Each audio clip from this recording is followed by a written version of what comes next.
100.7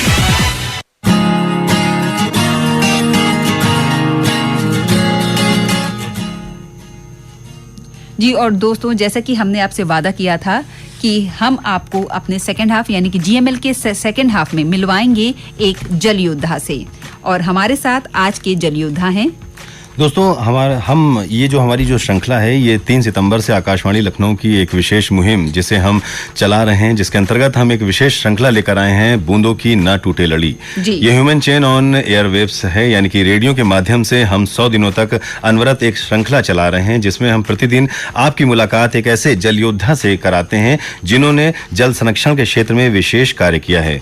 तो आज मैं हूं आपके साथ रेडियो वाटर वॉरियर रतन, और मेरे साथ हैं मैं हूं अर्चना, रेडियो वाटर वॉरियर, और हम दोनों के साथ हैं professor Vinod Tare, department of civil engineering, IIT Kanpur. आपने Ganga river basin Ganga plan तैयार करने का बड़ा काम किया है, जो आगे चल के नमामि गंगे प्रोजेक्ट का आधार भी बना, और कुछ छोटी नदियों के पुनर्जीवीकरण के क्षेत्र में भी आप कार्य करते हैं, रिसर्च भी करते हैं। इसके अलावा जो महत्वपूर्ण योजनाएं इस क्षेत्र से संबंधित हैं, उनको तैयार करने में भी आप बहुत महत्वपूर्ण कार्य करते हैं। तो प्रोफेसर विनोद तारे, हम आपका स्वागत और अभिनंदन करते हैं।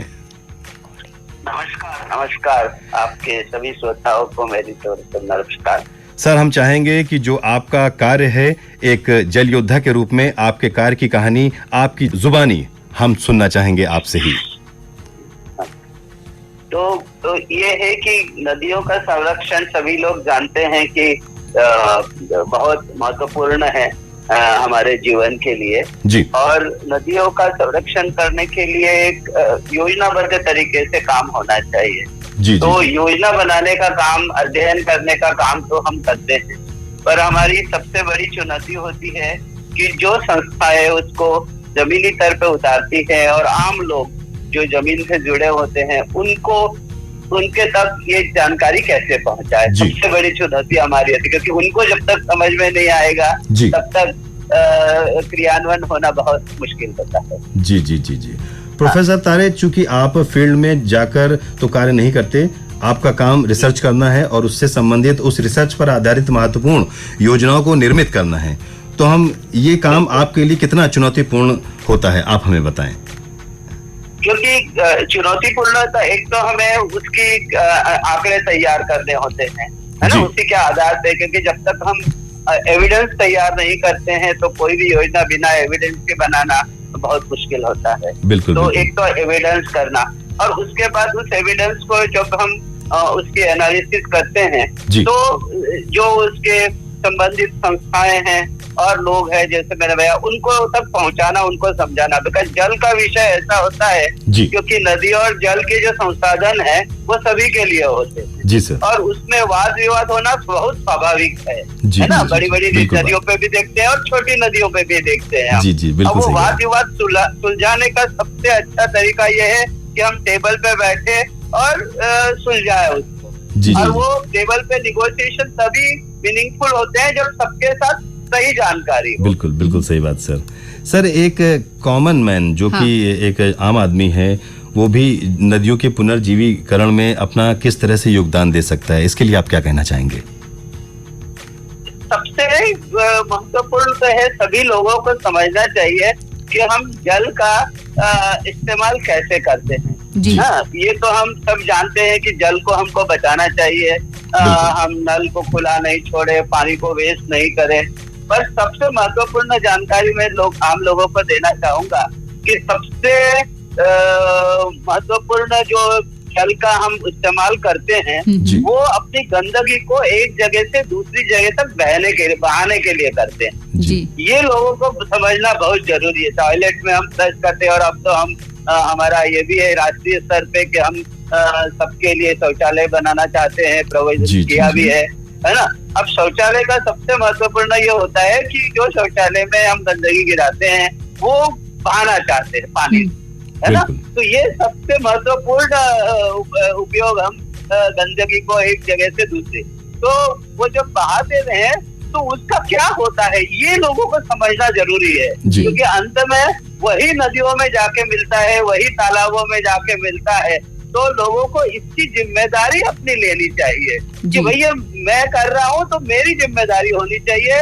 ऑफकोर्स सरकारी संस्थाएं करें, बट लोगों की उसके ऊपर निगरानी होनी चाहिए कि क्या हो रहा है, उसका कहाँ मिल रहा है। और नहीं तो फिर वही हमारे ग्लास में आ जाता है और उसी से भी बीमारियां फैलती है। बिल्कुल सही बात। तो ये जानकारी सबसे इम्पोर्टेंट है मेरे हिसाब से, लोगों को होना चाहिए। सर, चलते चलते हमारे श्रोताओं को आप क्या संदेश, क्या मैसेज देना चाहेंगे? क्योंकि इस वक्त सर आपको बहुत सारे हमारे हजारों लिसनर्स आपको सुन रहे हैं, आप उनसे अपनी खास बात क्या कहना चाहेंगे, बताएं हमें। खास बात तो ये कहे कि अपने घर के आसपास जहाँ भी रहते हैं वहाँ की जो भी छोटी बड़ी नदी हो, तालाब हो, है ना, जल के जो स्रोत हो, उसके बारे में जानकारी रखें, राइट। और उसके ऊपर क्या हो रहा है उससे जुड़े कोई सरकारी संस्था या कोई भी संस्था भी काम कर रही है तो उनको ये है कि वो उसको मॉनिटर करे, है ना, वो उसमें जुड़े।